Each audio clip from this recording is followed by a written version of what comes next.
Right. Good afternoon and welcome to Africa's Womenpreneurs What's Next webinar in partnership with the African Innovation Foundation and How We Made It in Africa. My name is Pauline. I'm going to be your moderator for today. I am the country manager for Jabu Communications Ghana, and I'm passionate about entrepreneurship, and I've been involved in this sector in various capacities in Europe and in West Africa for over 20 years.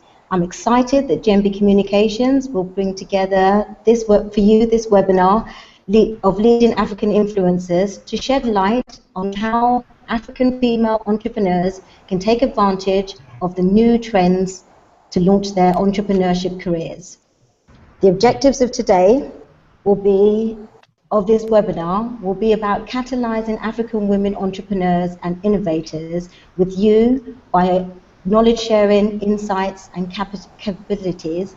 We're going to focus today on the ever-increasing and diverse entrepreneurship opportunities for women across Africa, how trends in innovation are shaping new ideas and markets for African women, collaborative approaches to overcome traditional barriers, the key role of stakeholders such as the diaspora and in enabling sustainable entrepreneurship environments, and exploring support systems and solutions to transform gender disparity into opportunities for growth.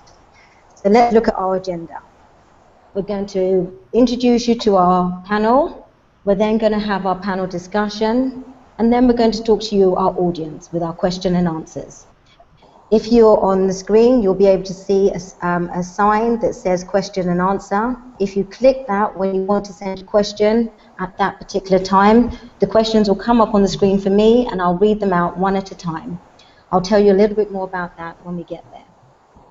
Thank you. So now we're going to meet our panelists. Our first panelist is Pauline Mujawamariya Koelbl, Director of Innovation Prize for Africa and our partner for the African Innovation Foundation. Welcome, Pauline. Thanks very much, Toyin. Hello, everyone. How are you?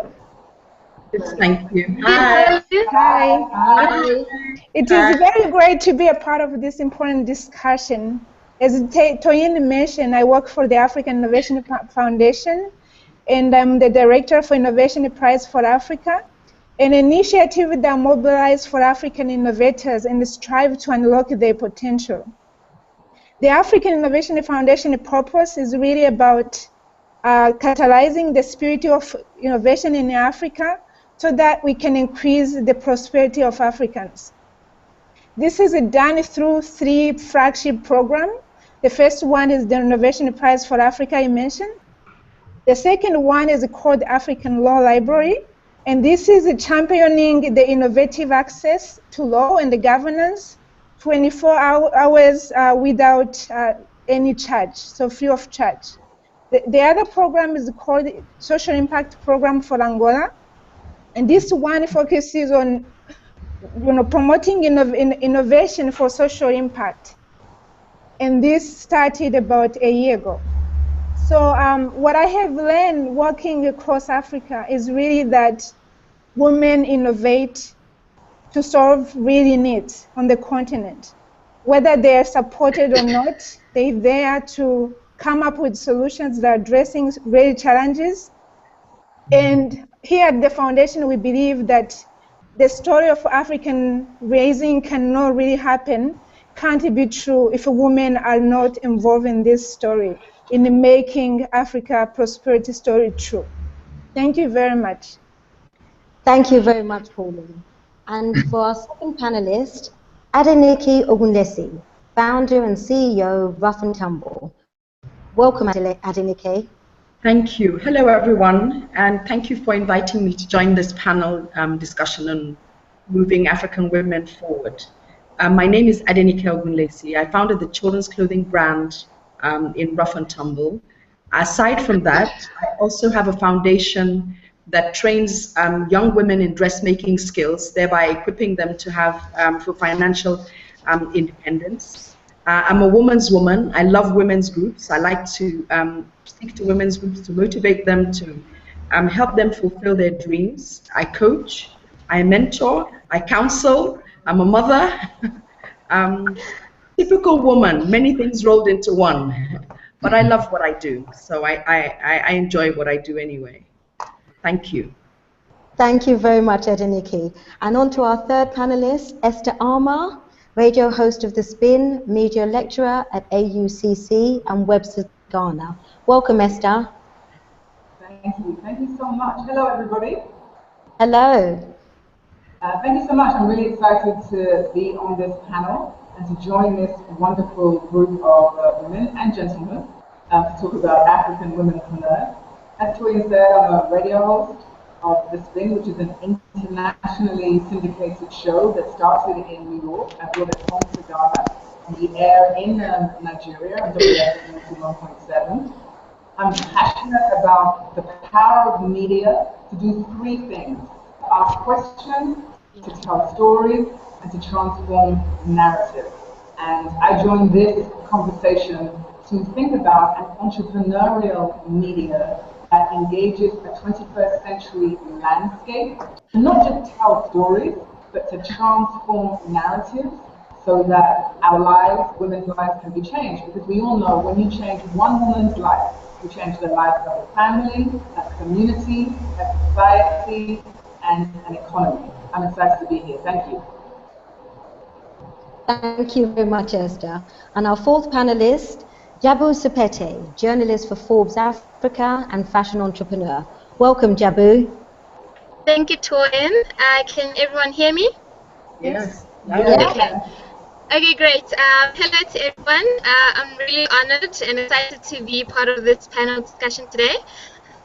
So as Pauline has mentioned, I'm a Forbes journalist and full-time, and on the side I have two fashion businesses. One is a corporate wear clothing company where we design, manufacture and distribute corporate uniforms to banks, airlines, restaurants, hotels, and all the other relevant industries. And then on the side, I also have a creative agency that is aimed at grooming young creatives who are struggling creatives, fashion stylists, makeup artists, and photographers. With that company, we aim to link them or to get them the specific and ideal roles within the fashion industry. So we also have the stylists. They do personal shopping, styling, shooting of magazine covers, and those kind of things. Okay, and then today I'm really excited to be here, and I'm really looking forward to learning about other business opportunities for women in Africa and to learn from influential people here today. And thank you. Thank you very much, Jabu. And for our fifth and final panelist, Jaco Maritz, media entrepreneur and founder of How We Made It in Africa. Welcome, Jaco. Hi, Pauline. Good afternoon, everyone. I'm Jaco Maritz, coming live from Cape Town. I'm founder of Maritz Africa, which is the publisher of How We Made It in Africa, amongst other things.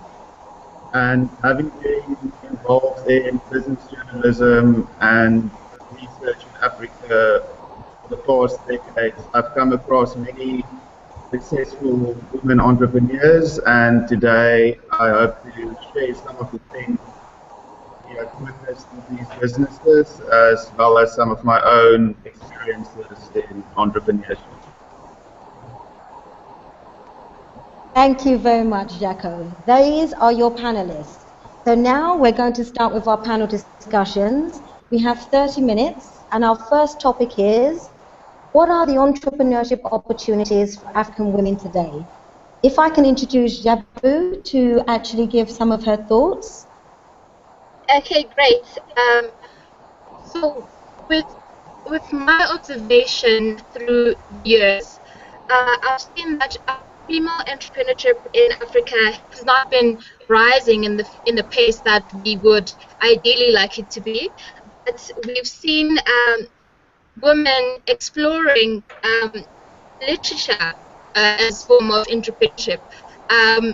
We have examples like Sibake magazine, Means We Are Beautiful, which celebrates, cultivates positive African narratives through creative mediums.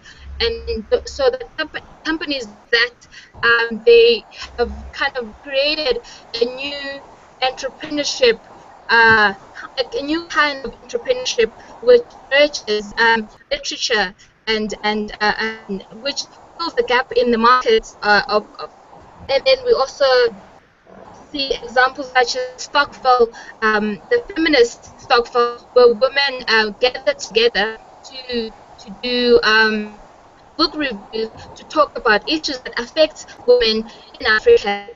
So we've seen those kind of entrepreneurship ideas evolving a lot in Africa. And also, we've seen organizations that are aimed at empowering women while still generating profit in a really smart way.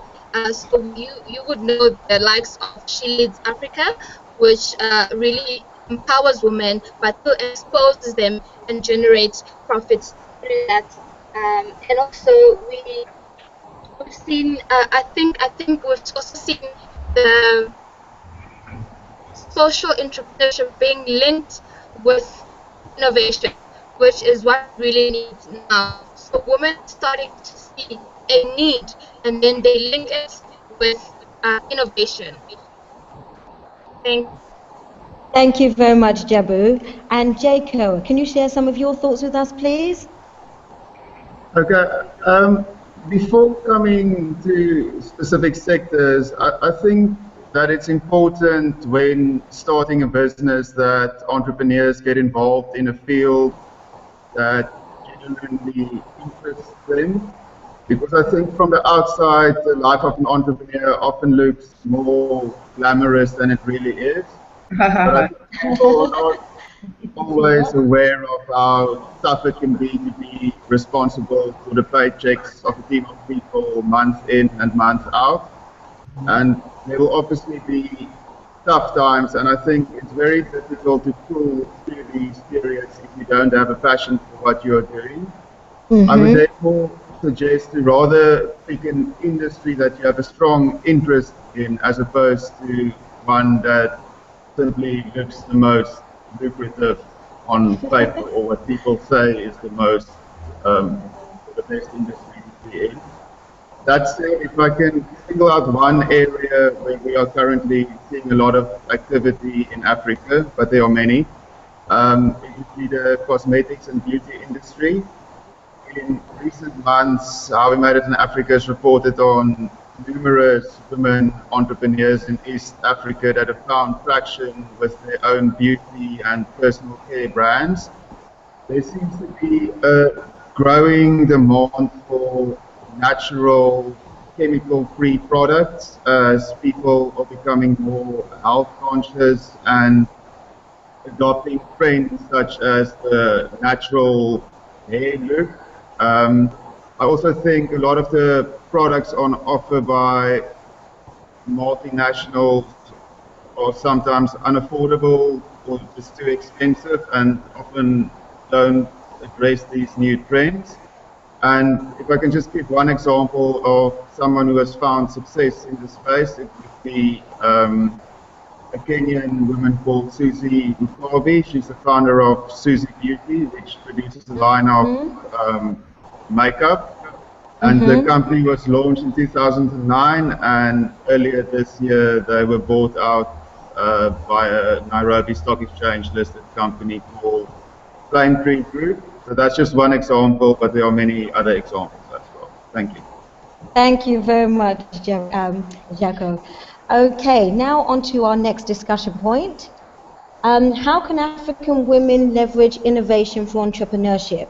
And I think I'll address this discussion point for Pauline first, for her observation on women innovators. Thanks, Toyin. As it has been repeated, I think one thing to really emphasize and highlight is that women don't innovate just to innovate.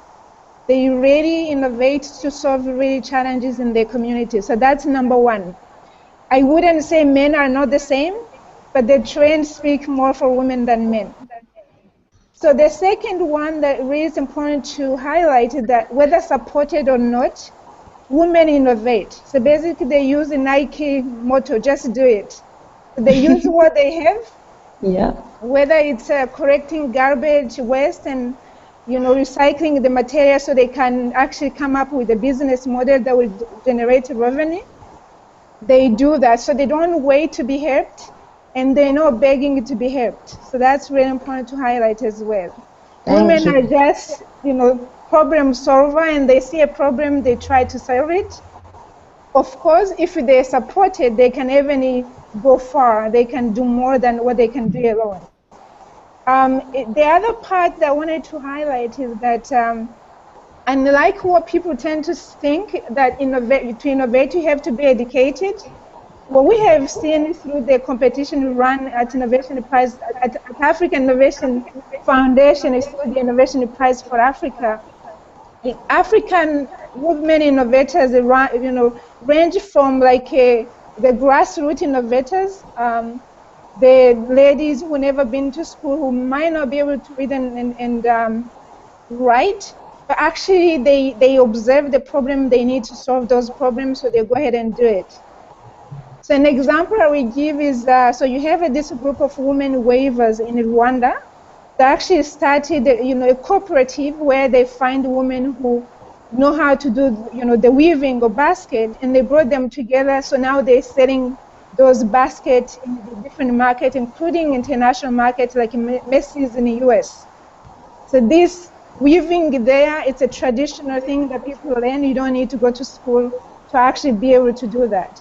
And then on the other hand, you have innovators who are highly educated, African innovator, highly educated, like a Prof. Leslie Scott, who just won our Innovation Prize for Africa for her innovation, which is called Smart Spot for TB. And what he does, he helps diagnose the tuberculosis, efficiently. So there is no missing the cases because the other machines that are existing don't work. So basically, she went through the whole range of R&D, and of course, she's a professor. So Leslie from South Africa and the weavers from Rwanda, those represent, the two extreme of the type of innovators, women innovators you see in Africa. The other thing we have observed is also through our competition, and like when we started in 2011, the number of African innovators actually is increasing in our competition. So we went from having like 18% of applicants being women to 18% in less than 3 years. So what we believe is that now women are no longer shy to actually showcase what they do, because I think many African women are very modest. They feel like, oh, why should I be acknowledged for something I do anyway? So the competitions that are there are really catalyzing this spirit of women to say, okay, you have, solve a problem, share with everyone, so people don't have to reinvent the wheel. But it's also about serving as a role model. So we have that on the continent, and our competition Innovation Prize for Africa is providing this platform for women to share and showcase what they can do.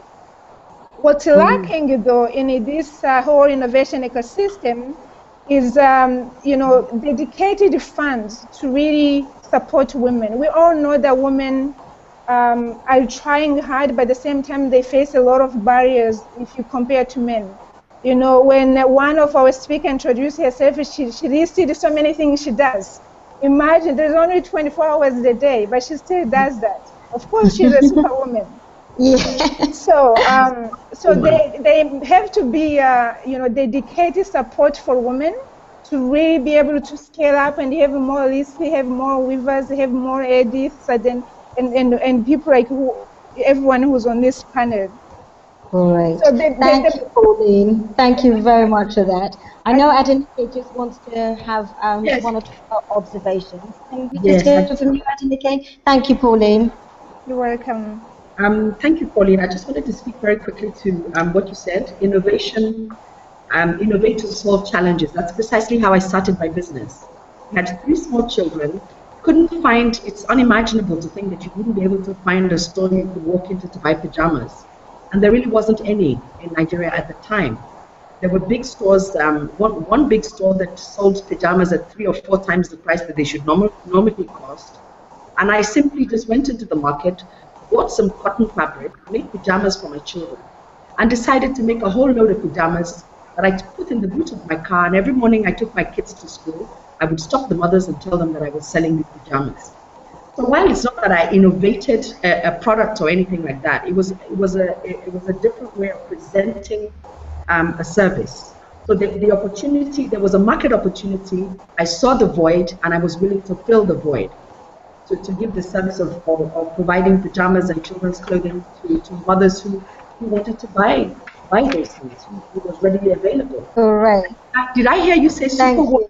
Did I hear you say superwoman, Pauline? Sorry? Did I hear you say superwoman? Yes, you are, Oh, no? it's smart woman, not superwoman. It's always smart woman, never superwoman. Thank you very much, Adenike. And Jaco, can I get some of your observations on women innovators, please? Just generally, I think in terms of introducing new products, the most obvious opportunity is to provide a solution to an unmet demand in the market, of which there are many in Africa.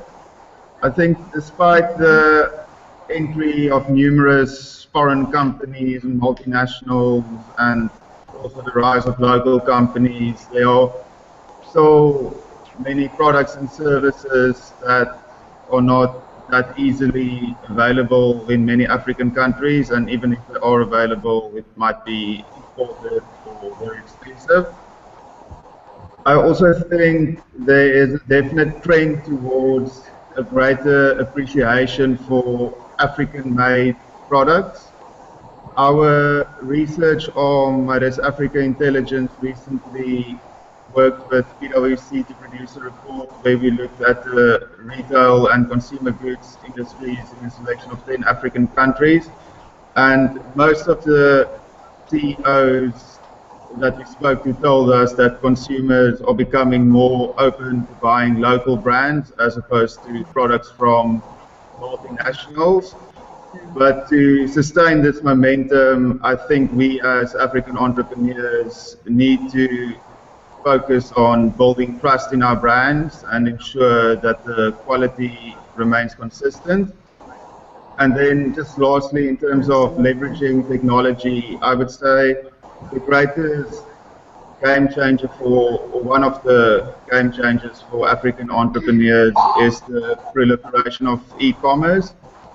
Many of the large online retail platforms across the continent, such as Konga or Jumia, now allow people to set up their own stores on their platforms. Entrepreneurs can therefore leverage the infrastructure and reach of these e-commerce platforms to get their own products in the hands of consumers. Although e-commerce is still in its infancy, I definitely think it currently does, and in the future will provide a great opportunity for entrepreneurs to build their businesses. Great, thank you very much, Jaco. Okay, on to our next discussion point. How can collaboration overcome traditional barriers for women entrepreneurs? Pauline, I think you've got a few action pointers you can direct us to. Yeah, I wanted to start again repeating what was said before, that investing in women is not a charity. It is really about a smart investment. And with that, that's why at AIF we created different platforms to really encourage the collaboration among African women innovators.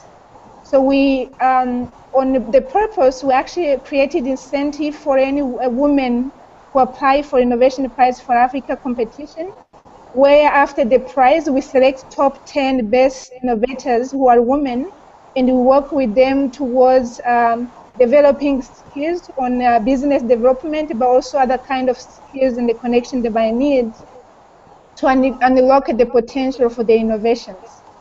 When one looks also across the continent, you know of African Women in Tech, which basically this is a group of women who provided a platform where different women across Africa can connect, collaborate, kind of develop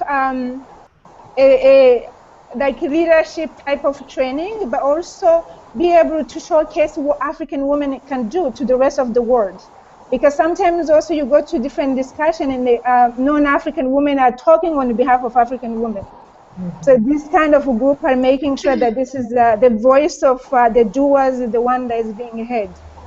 And then you have the Akira Chicks in the same line in Kenya that is really looking at how to target young girls, get them when they're still young, and try to, make them not afraid of, coding, anything to do with the computer. So that way you can actually have a more young, girl who grow up to become, the coders, the innovators, with one purpose in mind, to really use technology to unlock the potential of Africans. So, and all of us, we know, again, as has been said before, when women innovate, they innovate for the community, for their countries. So those potential that are unlocked are not just for those women. It's actually for everyone to benefit. So collaboration is really very key. And the example that I keep remembering is when Leslie Scott, this woman who won our prize recently, she said, what she then was that she had to collaborate because she's a scientist and this is a very competitive environment. So she could either choose to just compete with the men or choose to collaborate with the best. So she chose to collaborate with the best, and at the end, she actually said the collaboration led to her getting where she is, and she's a proof that women can do it. So I think that speaks. Yes, fantastic. Thank you very much, Pauline. And Jabu, I know you've got a few pointers for us as well. Would you like to tell us about those, please? Sure. I just need to take a little bit from what Pauline has said with regards to the getting young women excited about science, technology, and math. So there's this organization which I really admire, and I think it's really doing an incredible work in Africa. It's called STEM Women. It's Voices of Women in Science, Tech, Engineering, and Math. So with this company, they get young women excited about math, science, and so that when they finish university, they can be able to tap into industries that are male-dominated, the industries that most people are actually scared to get into. And then with this also, you mentioned, Pauline mentioned coding, which I think it's slowly gaining momentum in Africa as well. Young women are being taught how to code, how to understand numbers and all these difficult industries. Also, another example that I have is Uber for women. I think that's also a good collaboration to get women to also be involved in growing trends in the continent. So Uber women, I think with that, if say for example, if I were to be driven by a woman, if a woman would drive me, I would feel safe. So I think also it's a way of women breaking the barriers and also providing that warmth and safety in those kind of industries. Thank you. Thank you very much for that. Right, on to our next subject matter, which is what factors will enable sustainable entrepreneurship environments for women? And I think Adenike wants to share some of her ideas around this. Yes. The first thing for me is that women need to get involved in policy making. We can't shy away from politics. We must get in there and get into where the policies that govern and affect our lives are being made. We must seek to influence all those policies to bring about the changes that we want to see.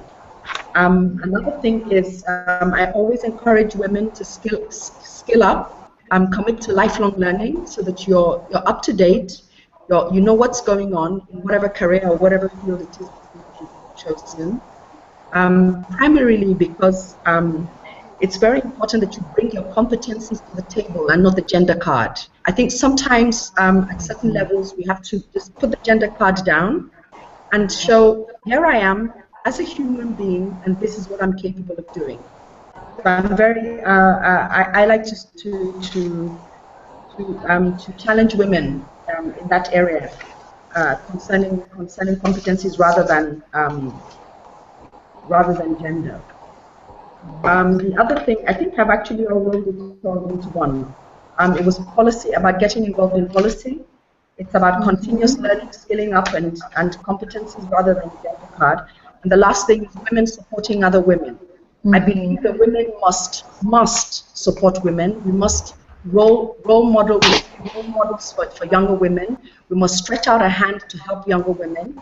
We must form associations that provide information that can help women grow, that can help women know what's going on in economies, and so they're able to invest. In Nigeria, women are in banking, in the oil sector, in industry. Women are engineers, women are in the medical field, women are in businesses, in pharmaceuticals. I think Nigeria has come a long way from 20 years ago, which I'm really very proud. Nigerian women tend to just take the bull by the horns and go. But we also have very strong societies and women's groups. WIMBIZ is one of them. WIMBOARD is another. They constantly challenge women to get involved, because you really can't do anything from the sidelines. If you have the competencies, you can say, this is what I have to offer, and therefore I can affect this change, rather than throw up the gender card. So those are a few of my thoughts on the subject. Great, Adenike, thank you very much. And now I'd like to introduce our last discussion point. How can we transform gender disparity into opportunities for African women in business? And I know Esther's got a few workable solutions that she'd like to share with us. Absolutely, thank you so much. I am sitting talking to you from the blazing sun of the air-conditioned pool of Accra, Ghana. And here in Ghana, women are 51% of the population. And so we need to become 51% of the conversation. And by that I mean, as a media person, we have the opportunity for media to become much more than an avenue to tell stories or update an audience on the latest news story. But for women in particular, media is a powerful developmental tool where the kind of transformation we can make knows no bounds. What do I mean by that? So I am a radio host, I'm a TV broadcaster, and I'm a print journalist. I've been in journalism for almost 20 years, but I'll never say my age. And I've worked in London, in New York, and across Africa. And my radio show, The Spin, is about saying, if you can offer listeners or viewers another lens, another perspective, another narrative to the world which they think they're so familiar with, there is an opportunity to transform not just how they think, but to actually impact policy and make that policy better apply to who we are and how we move. We are in an environment where it has already been established that economically, entrepreneurs are the foundation of our economy. And yet, so much of the financial drive of the economy is geared towards foreign investors. We know that across the continent, women are the fastest growing entrepreneurial-led sector. So one of the things I am saying is we can use media as an entrepreneurial tool to raise capital. How can that happen? So when I started my show, I was actually living in New York. I wanted to come home to Ghana. And I said, I need to do two things: build partnerships and retain autonomy. So to that point about the importance of collaboration, how do you do both in a global landscape, global media landscape? And so for me, I started a small segment on a morning show that I used to host in New York called Wake Up Call. I started a small segment, 30 minutes, where I would bring 3 women together to talk about the issues of the day. The segment exploded. And so I said, well, what I need to do is find partners, but not just accept another job on someone else's platform, because it won't give me the license to have the kind of conversations that are life transforming. And so we went to social media. Social media now become a powerful tool for raising initial capital in order to build a business. So in building the spin, we went to social media, to Indiegogo, to Facebook, to Twitter, and raised the initial capital of $13,000 in order to pay for all the studio time, the editor's time, the production time, but it allowed me to maintain my autonomy. And the thing that I wanted to do was to demonstrate that a woman-led media show, media can do the same type of thing that CNN is having what? Media in Ghana, Africa, and transform narrative. So from that first phase of using the audio, had literally a year's worth of studio production, editing costs all covered. As part of a 5-year plan, we then said, okay, we're going to move from our audience to look at these foundations that are interested in giving what in the States seems like small amounts of money, but in local currency actually goes really far to transform your business and move yourself along. And so they're wonderful foundations, the Howard Buffett Women's Media Foundation, the Ford Foundation, African Women's Development Fund, all these places that are interested in specifically funding and giving money to entrepreneurs that are using media in a development fashion. So I created EA Media Productions, and we study market content and build content for the market. But the content has a specific resolution-oriented focus. And so the spin is about global policy and politics. We air all across the US, in Arizona and Ohio, North and South Carolina, in New Jersey, in Atlanta and Mississippi, in Lagos, Nigeria, and in Ghana. And it's about bringing a woman's perspective to the big political issues of the day. And that has been incredibly successful. We're now bringing on partners in order to do the next round of funding. Here in Ghana, I'm building another multimedia project called State of Our Nation, which is specifically about using the State of the Nation address to turn and look specifically about how policy impacts women and how you can target the politicians in a very direct way, but through the power of the media. And somebody who is very social media active, both on Twitter and on Facebook, these are important additional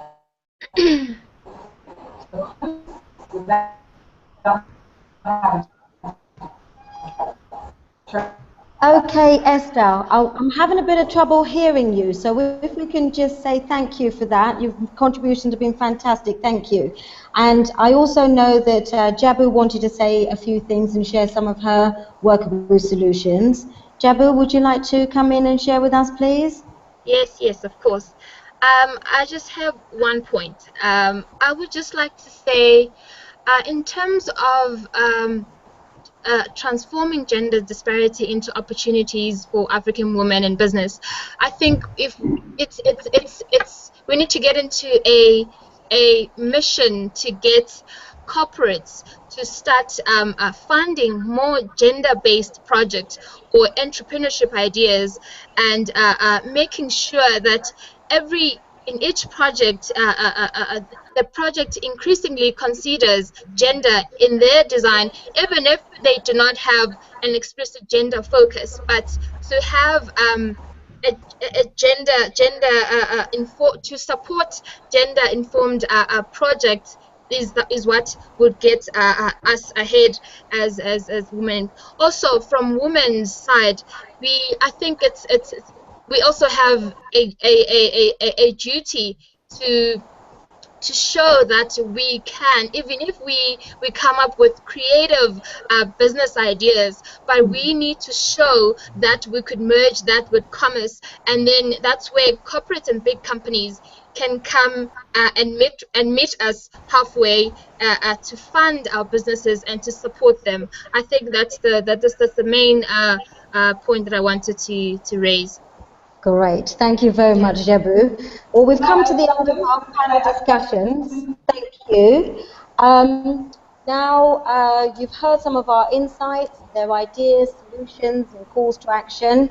We're now going to hand it over to you, the audience.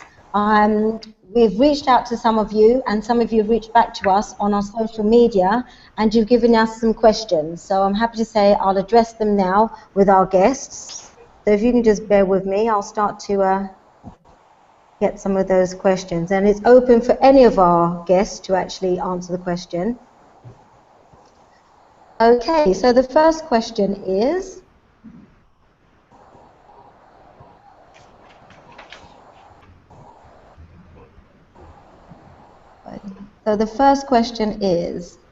how can the African diaspora play a role in supporting African women entrepreneurs? Who would like to answer that one? Did you hear me? Can you hear me? Can you hear me? Yes. Yes, I can hear you. So this is Esther. I want to do two things with this question. I want to disagree slightly with what Jabu said about corporate meeting us halfway, because I think one of the things we don't do is recognize how powerful the diaspora can be in becoming partners, funders with our efforts, and that there are so many important, particularly online platforms, that would allow the diaspora to partner with particularly African women, and where women drive innovation through resolution-oriented entrepreneurial efforts. And so, I know just with my show, when we were raising our first capital, it was the diaspora that allowed us to build. And so, being really active on social media, thinking about the market and the audience, and following and engaging with organizations that can potentially join you. Not necessarily the corporates, but small and medium organizations. Sometimes it's a large number giving you a small amount that allows you to move further faster, rather than trying to get corporates to give you a large amount that works. Fantastic, thank you very much. Does anyone have anything else they'd like to contribute? I could. Actually, I'm a part of the diaspora. So I think one of the things you hear about issue with their innovations from Africa by Africans is the look. Like people feel like sometimes the design is not there, or they're not appealing to the users. And I think the diaspora could actually help provide that kind of feedback, or help work on the design part of the product. Because I think a lot of time people create solutions because they're responding to a need, and the friends and the family will use those products. But if you want to scale, if you want to go from your family to the community, to the country, to other countries outside of Africa, then you need to look at how is your product competitive on a global market. So the diaspora being outside there and being able to compare and also get a feedback from a broader users, they can actually help scale African innovations. Thank you very much. Okay, if we can go on to our second question. How do you think... I'm sorry?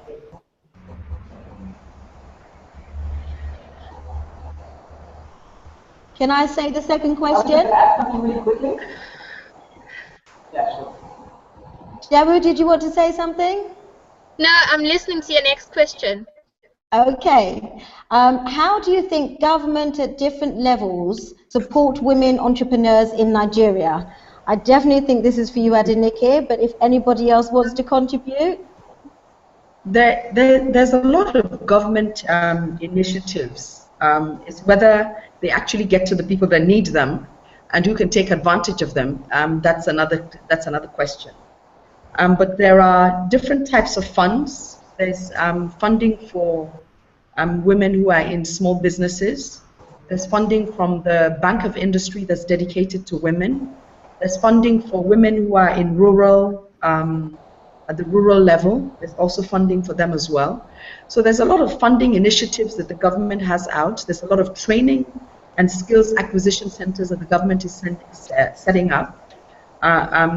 There's a lot of that going on right now. So I think those are some of the ways in which the government is actually trying to make a difference to the way to get new responses from women and to get women involved and to get the capacity locked in women really released onto the economy. There's a lot of women in the informal sector. There's a strong desire to move women from the informal sector into the formal sector because, of course, government will also get taxes from that. So there's also a strong drive towards that as well. There's a lot of women's government agencies as well that are set up to try and educate women on what rights they have, what they can get and what they cannot get. But unfortunately, our bill was thrown out. So that's a very touchy subject right now in Nigeria. The bill for gender parity. Thank you very much. Yeah. Okay, so I think this one, we may go to Jaco for this. Do you think African women today have more opportunities and support to start their own businesses? And are there programs to guide them? You said you've seen quite a lot of women getting a lot of support from how we made it in Africa. If you could just give us a little bit more about that. Yes, I would say so, but I will be careful claiming that I will, as I'm a man. But yes, it seems like there's, or from what I hear, there's a lot more discussions like this one about creating opportunities for women and supporting women. And I think as the world everywhere becomes a bit more, or at least in some places, a bit more liberal in terms of these kinds of things, of equal rights and things like that, things are definitely seen to move in that direction. So I would agree, but yeah, I wouldn't want to get into too many specifics. Thank you. Does anybody else want to contribute to that question? Thank you.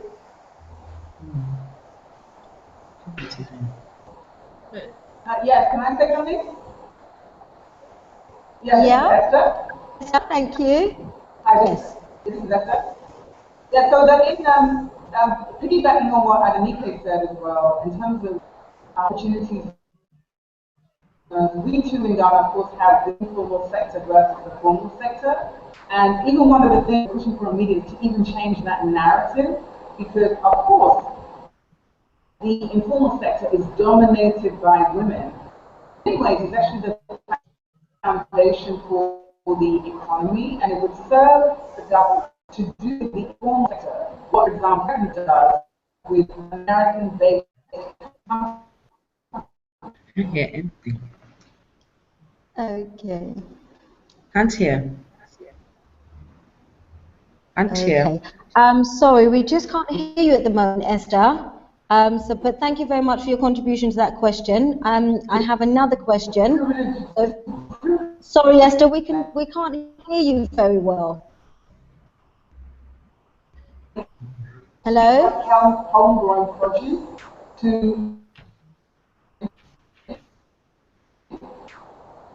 Okay. Esther, we're going to take another question because we can't hear you very well at the moment. Okay, so the question I have is, can African women occupy or reach the head of a company without being misjudged? Who wants to take that one? I will. Yeah? Lovely, Jabu. Thank you. Okay, Jabu, let's hear. Thank you. Let's hear your thoughts, please. Okay, please can you repeat the question for me? That was what Yes. yeah. Can African women occupy or reach the head of a company without being misjudged? Okay. It's a tricky one, but I think it depends how the woman reaches the top.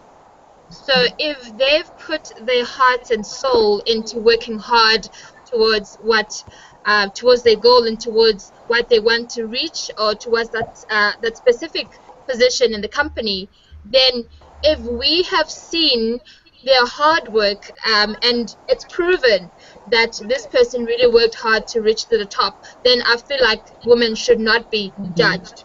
And if it's any other way, then it's most likely for them to be judged. But if it's been their efforts and hard work that has put them at the top position, I think they deserve to be there and they should excel.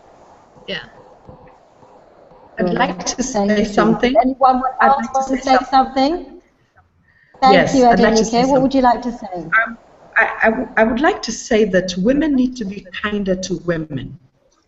And women should not be so judgmental of women either. The truth of the matter is, you know, what is acceptable for a man is very often unacceptable for a woman. I am not condoning that a woman should get anywhere near the top without her competencies, without her skills. No, that's not what I'm saying. But I'm also saying that women shouldn't be so judgmental of other women. Neither should men be judgmental of women. But women are particularly more judgmental of each other than men are. A man does something and, you know, oh, it's okay, it's a man. A woman does it, and why? Because we're the custodians of the moral fiber and structure of society and the home.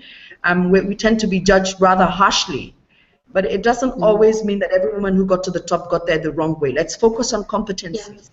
Is the woman capable? She's earned the right to be there. For just one more question. We've got time for just one more question. Can I just ask,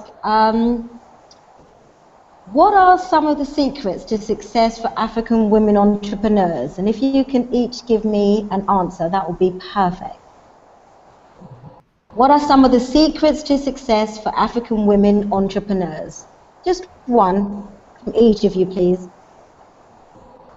Can I go? Okay, Jabu, you want to go first? Or Adenike?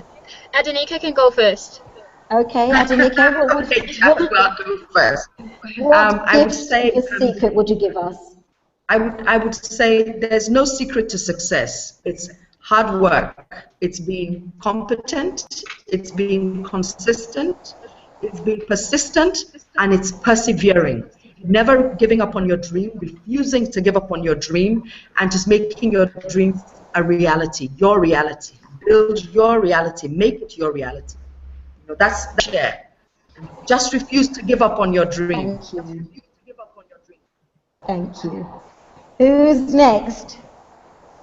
I will go. I would agree with Adenike, but maybe just add a bit of luck. And also, I think there are some ideas and some things that will never work. So you need to be a little bit smart about what you're attempting. But I do believe if you put your heart and your soul into it, you can make, or anyone can make a venture succeed. Lovely, thank you. Can you go? Pauline, yes, please. I think it's about seizing opportunities. So there's luck, but you have to move it into the door when it's open, and grab those opportunities. Plus, really believing in yourself, because if you don't believe in yourself, why would other people believe in you? So, yes, can-do attitude, that will open more door for you. Wonderful, thank you. Okay, Jabu. yes. I think it's two things for me. Firstly, it's perseverance. I think just carrying on and going forward and not looking back is just the way. And also, someone once told me, you are not born an entrepreneur. You become an entrepreneur when you seize an opportunity. So, for me, that's the secret. If you see an opportunity, then you grab it with both hands. So seizing the opportunity and perseverance are my 2 secrets to success. Thank you. We got 2 for 1. Thank you. Esther, can you give us one of your pearls of success, please? Yes, so collaboration rather than individuality. Luck, yes. Luck is when preparation meets opportunity. And that passion is important. But passion can never substitute discipline, dedication, vision, and continued ongoing action. Wonderful. Thank you very much. One more. Okay, thank you. Yep. I would say also just people should follow their own path and do what makes sense for their personalities and their types of businesses and their reality, and not sort of be fixated on following in Dangote or Steve Jobs' path and trying to do what they did. Like, each person's reality is different, and yeah, so I don't think you should try and copy other people in order to. Can I just add something? That is find your own truth. Okay. You know, what Jaco said. Thing. Yeah. Find your own truth. I just wanted to. Okay, I'll go. Yep. Go on. I just wanted to add something on Jaco's point. That your passion carries you through. I mean, you could face obstacles in the way, but you'll just be floating because your passion is just there, pumping and building you, and it's just what gets you ahead. And that's what I wanted to add. Great. Thank you all very, very much. I really appreciate it. Right. My closing statements to you are to please give us one statement each as our panelists to say what action point you would like to take further with us so we can continue the discussions. If I could start with Esther, could you just give us one point that you're happy to take along with us and share with us in some of the other private social media outlets? Just what do you mean by that? I don't know. Yeah, I'm not sure. Just one call to action that you would like to commit to doing with us here at Jabu. Can you ask someone else and come back to me? Okay, if I could go to Adenike.